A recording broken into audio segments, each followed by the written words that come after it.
Having everything in one place is a must. With direct integrations to carriers, load boards, and capacity tools, the TIE TMS software sets up brokers like you to potentially save 11 hours per week by finding load coverage 70% faster than other TMS systems. Tie it all together with the TIE TMS software. Sign up for a free demo now.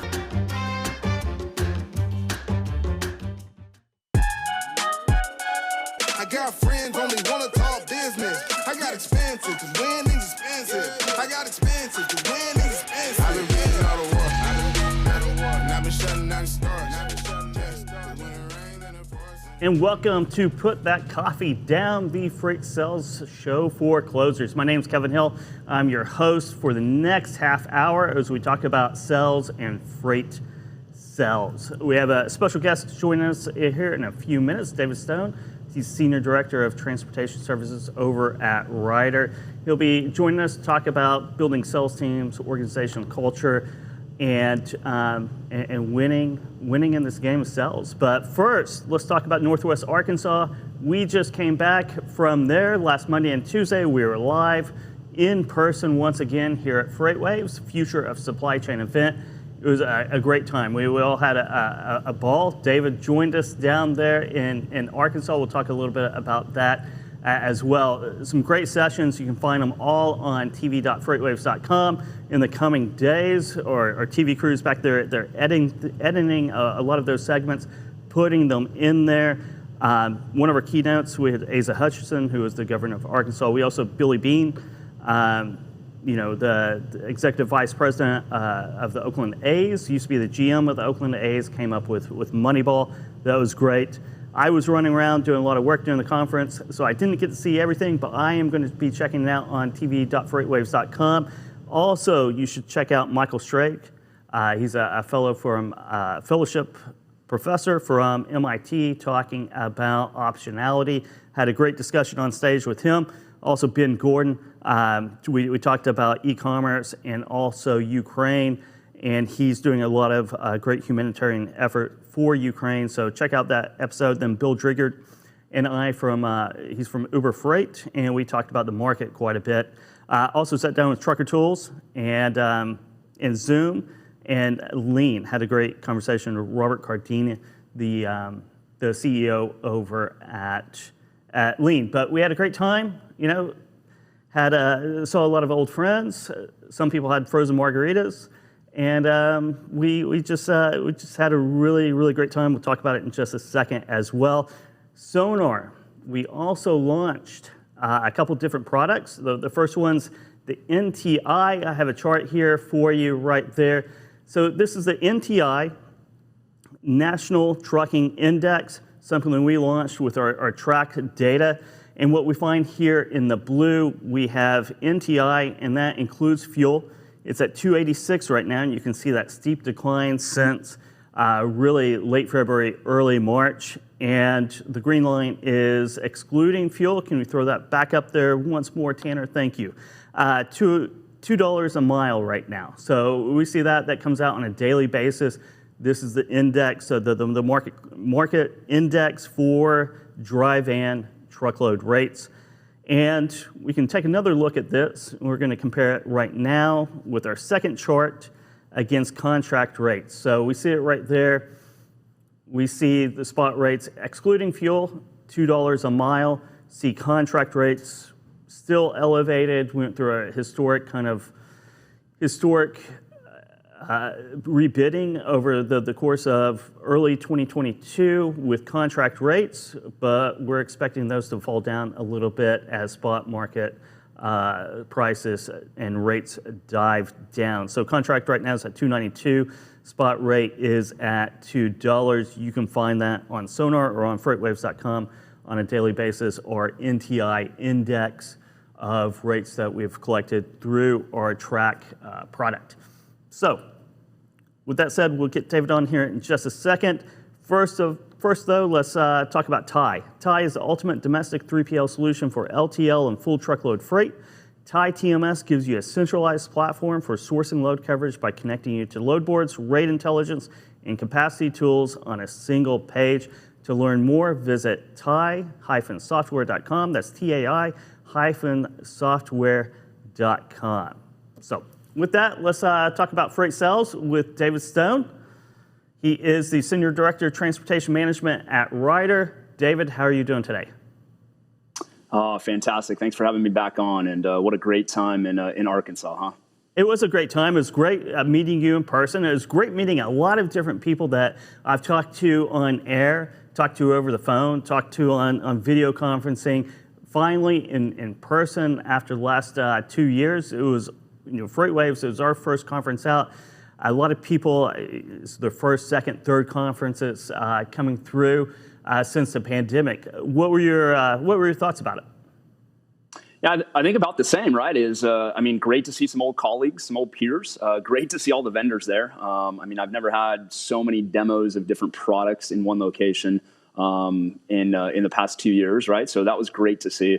And then the level of conversation there was through the roof. I mean, we've just been through a pandemic, and so to hear everybody's kind of war stories as well as some things that they figured out during the pandemic was amazing. So yeah, all in all, great time. First time in Northwest Arkansas as well, so that was a lot of fun. It was a very cozy venue too. So it made everyone network and interact together, and I thought it was a unique experience on that front. For sure. I think the hallway alone was tight on purpose. So kudos to FreightWaves for putting it so tight. We had to interact with people. You couldn't walk by a single booth without somebody engaging with you about something. And I hope it works out well for our vendors, or attendees, for everyone to create business relationships that will generate money and value over the long term. Yeah, I think the interesting thing, right, is we just went through 2 years of hearing different demos from, whether it's Zoom calls or whether it's phone calls. So to see things in person and interact in person and kind of gauge how folks are interacting with you related to the questions you're asking, I think was phenomenal. So we talk a lot about things that COVID taught us. I think the things that COVID taught us in terms of demos and product understanding is that sometimes it's better to do that stuff in person so that you can see the real piece, you can see it, smell it, touch it, all of those things. And I think that was a lot of fun to be able to do that. It was. So there's so many demo companies out there showing their wares, getting up on stage, that 7-minute demo. Were you able to catch out quite a few of those demos on stage?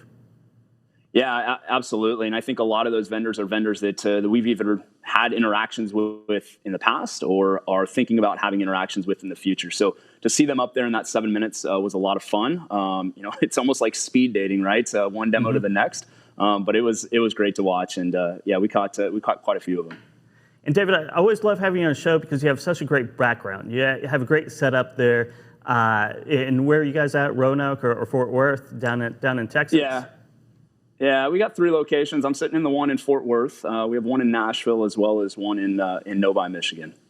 So we were in Arkansas last week. We're talking a lot about the market, what the market's doing, how that's affecting sales and technology decisions. So from your point of view, they're in the command center in Fort Worth. What's your view on the market and kind of how that's dictating how Ryder's operating their freight brokerage?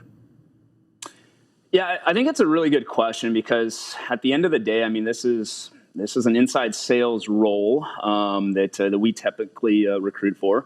And so, one of the things that we talk a lot about is before kind of this pandemic, you really would walk into a college or you'd walk into any location and you talk freight brokerage and people would not understand what brokerage is. Really, they wouldn't understand what supply chain is. A lot of folks would look at you like you have 3 eyes, right? Brokerage, is that mortgage brokerage? Is that stock brokerage? Like, I don't understand what brokerage is. And even the word broker, I think, had a negative connotation for a long time.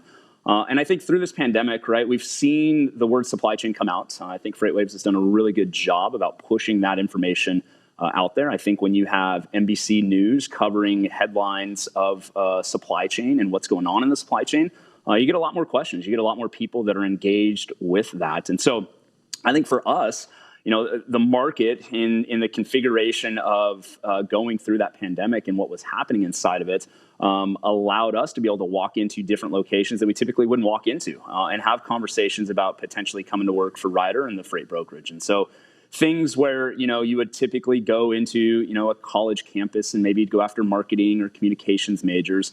You're now able to go into really any environment and talk about the supply chain and talk about sales related to that.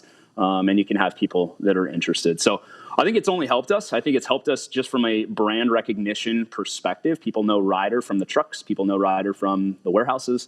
And so now we can just dump on top of that the brokerage aspect. And they've heard about supply chain. So it allows us to just have better, more in-depth conversations with folks that we typically wouldn't be even looking at from a sales perspective. It's interesting because we always use the word supply chain. We're in the industry. We use transportation, logistics, supply chain.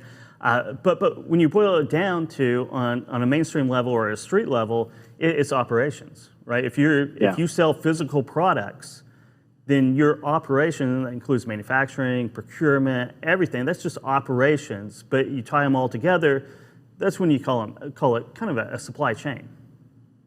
Yeah, absolutely. And I think that's a really good point, right? Is because typically those same folks that would shy away from the word supply chain now are allowing themselves to at least have the conversation about it because they recognize how intertwined the supply chain really is. Everything from their products at the store to things they want to go buy online, all of it's intertwined. So if they are a salesperson or they classify themselves as wanting to get into sales, then having the conversation about what are we selling, how are we selling, what are our customers, who are we talking to, it's a much easier conversation. And I had somebody, and it's the old adage, right? Sales is sales. Now, brokerage sales is a little bit different in terms of how we build out our relationships and what we're going after. But at the end of the day, if you have somebody that's interested in sales, being involved in the supply chain almost feels like they're doing something to better the environment based on all the issues that they've seen personally and probably felt personally from the supply chain issues that we saw really the past 2 years. And let's talk about the past 2 years and kind of the labor market and hiring and kind of and recruiting. How's the labor market out there? How are you adjusting to it? You're talking about a little bit about, since supply chain's mainstream now, it makes it a little bit easier. What are you seeing in the recruiting front? Yeah, I think it's a good question because I think we're all fighting for kind of the same folks. And I make the old joke, right? When I came out of college, there was one opportunity. Now, granted, my degree is a little bit different than most. I'm a nuclear engineer by trade. Wow. So there was one opportunity. It was either, you go the government route or you go the civilian route.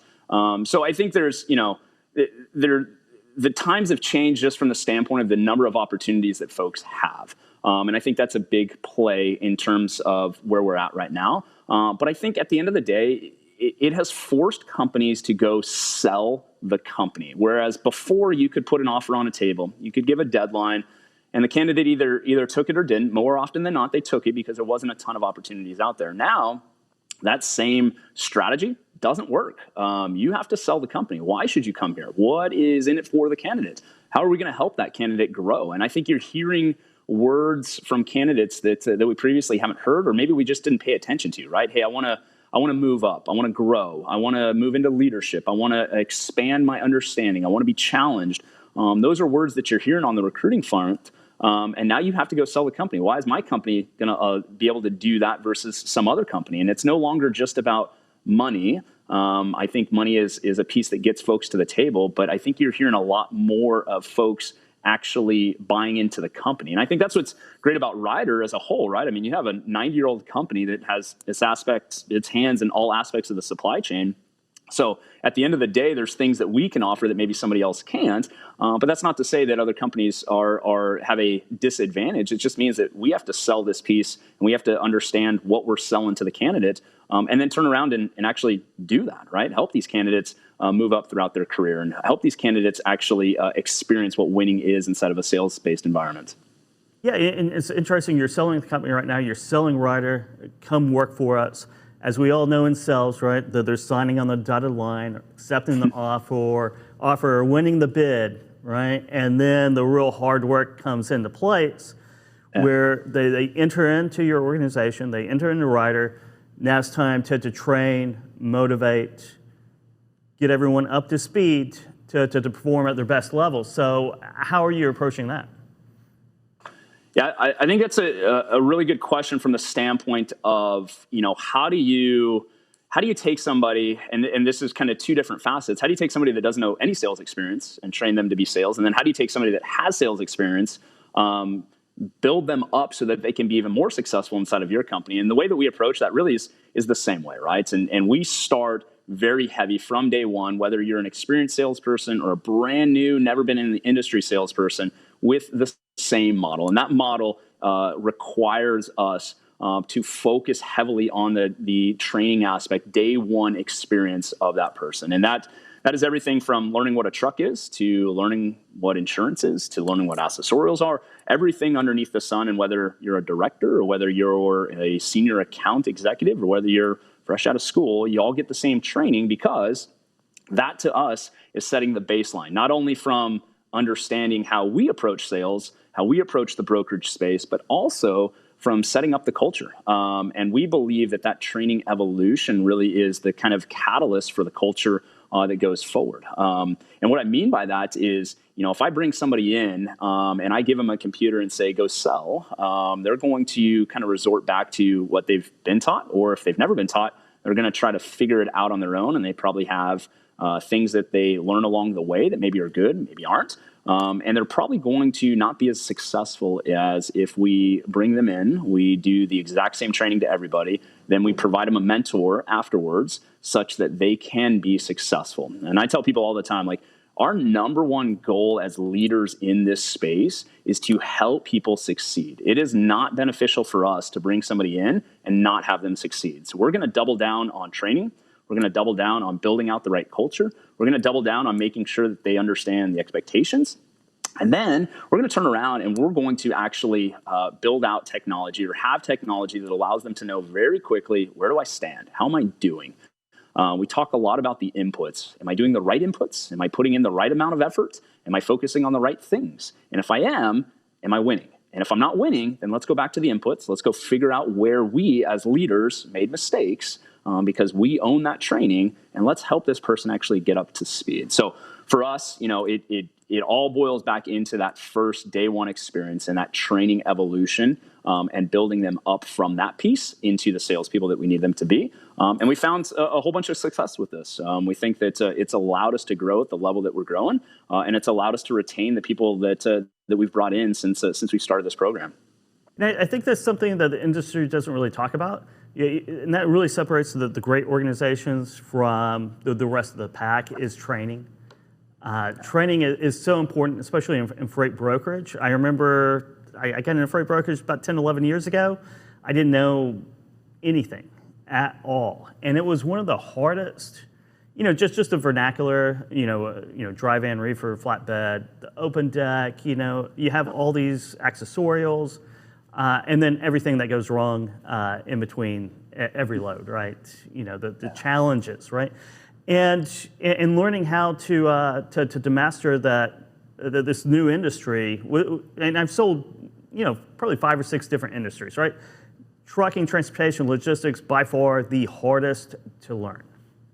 Yeah, I agree. And I think you mentioned a lot of that is just purely understanding the vernacular. What are the acronyms, right? Understanding, how do I talk to a carrier versus how do I talk to a shipper? Those are two separate conversations that have to happen, but they're completely different conversations. And so a lot for us is we teach folks that we want them to succeed. We are doing everything we can to make sure they succeed. And our job is to help them understand really the basics of this and then build upon those basics. And so for us, it really focuses on, let's go all the way down to just, what is a truck and what does it do and why should you care? The person that's driving that truck, why should you care about them? When you pick up the phone and talk to them, you're talking to somebody that is at their job. They're at their place of work. And so understanding how to address them and how to talk to them, and how to know when they're upset versus just the situation at hand, and what's going on with that. And then when you're talking to the shippers, at the end of the day, the shippers care about, did my freight pick up and did it deliver? And so being able to articulate some of the issues that maybe a shipper is having, and build upon solutions for that shipper, those are going to be things that are going to help you inside of this industry. But you have to understand, why is that shipper even allowing you to move their freight? What are they doing with other folks that maybe is not working out for them? And so now you've been tasked with providing them a solution. And I think that's what's great about kind of what we're doing here in the Ryder Freight Brokerage is, we teach our folks who the end user really is, right? And yes, this is sales. And yes, at the end of the day, sales is about winning new customers and the aspects that go with that in terms of being able to make incentive. But at the end of the day, we really want to serve as an extension of that shipper supply chain. And we really want to serve as a carrier's partner, somebody that carrier can go to. So if we teach that at day one and we teach them that these are really your two goals, and then we go off and empower them to go off and make those decisions around that, then the rest of it will kind of figure itself out. And if they make mistakes along the way because they didn't understand a certain aspect of an accessorial or a late fee or anything of that nature, well, then we're going to build them up and we're going to teach them the right way to go about that in the future. But at the end of the day, it is purely about making sure that you kind of keep those two macro points of view in focus, right? And making sure that that shipper can go to sleep at night and know that their freight's going to move perfectly, and know that that carrier respects you and wants to partner with you for future loads. And that's a really great point, David. It really is, and it reminds me of, especially if you're new in the freight brokerage game, if you're new in freight brokerage sales, whether it's carrier sales or account management, whatever it is, especially if you're new, if you're not making mistakes, you're not trying hard enough, because there are a lot of unknowns, things you can't control, things that are just going to go wrong. And if you're not having issues and problems and making mistakes, as long as you learn from them, right, then you're probably not trying hard enough. Yeah, I couldn't agree more. And I think that's one of the characteristics that we really hone in on during interviews, right, is all about ownership. Because, the saying I tell people all the time, right, that shipper doesn't care about the 99% of time things went right. They may care from a price perspective, but they're going to care about that 1% when things went wrong and what you did about them. And listen, weather comes up, things come up, tires get blown, traffic happens. Like, those are things that happen. But at the end of the day, that shipper cares about, hey, how did this person go off and solve this problem? So if we can turn around and empower our folks to solve the problem, even if it means they made a mistake, they're still looking for solutions for that shipper, that's going to be a huge win for us in terms of what we're trying to do. And, I think at the end of the day, you're spot on that folks have to make mistakes to kind of learn from that. And this industry, mistakes happen every single day, but it just boils down to how did you turn around and take the mistake and build from it so that you can build that long-term relationship with that shipper, so that shipper knows at the end of the day, I can go to that freight broker because I know regardless of what happens, they're going to take care of me. And listen, shippers, I've been on that side of it. They know weather comes up. They know things happen. But if you have somebody on the other line that's doing everything in their power to take ownership of that and actually drive a solution, then that shipper is probably going to pick up the phone and call that broker again and again, versus the broker that simply says, hey, the weather delayed us. Sorry, nothing I can do about it. And that's a big differentiator right there, right? If you provide solutions when things go wrong, shippers will keep calling you back, because there's a lot of freight brokers out there who are just like, well, tough. And I got other things to do. Exactly. So, David, let's wrap it up here. What does the rest of 2022 look like in the market for you and your plans and Ryder's plans, and kind of what are you seeing in the market? Yeah, I think from a Ryder perspective, right, we're going to continue to grow. We have big plans and big initiatives to build out our freight brokerage. I think, in terms of headcount, we need to significantly increase our headcount based on what we're seeing inside this market. And I think a lot of that boils back into, what did we do the past 2 years? Well, the past 2 years, we have focused heavily on those relationships, and we focus heavily on building out long-term relationships with these shippers. And we've seen our shippers respond. We've seen our shippers come back to us time and time again. That really means, hey, we got more freight to go move. And that's an awesome, awesome environment to be in. So we're always looking for good talent. We're always out there in the market trying to expand our number of account executives to go off and support this business. But for us, it's all about expansion. It's all about growth. And we see nothing but, this market's going to take some dips, and we've already started to see that. But the thing that we keep on focusing on is, if you're building that relationship, the dip will come, and we'll have to adjust to that.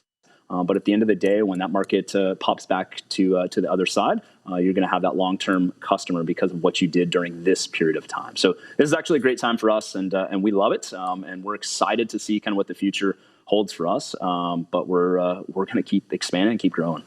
Thank you very much, David. Thanks for joining us. David Stone, take care, and see you next in-person event, definitely. Sounds good. Thanks, guys. That was David Stone, Senior Director of Transportation Management there at Ryder, talking about recruiting and talent and training. And I think that's a topic that is underserved in freight brokerage is training. It is very important. Again, Future of Supply Chain was last week. You can catch it on tv.freightwaves.com, and you can put that coffee down here every Tuesday, 12 p.m. Eastern Time, live on FreightWaves TV. I got friends only wanna talk business. I got expensive, cause winning's expensive. I got expensive, cause winning's expensive. I've been reading all the war. I've been shutting down the stars.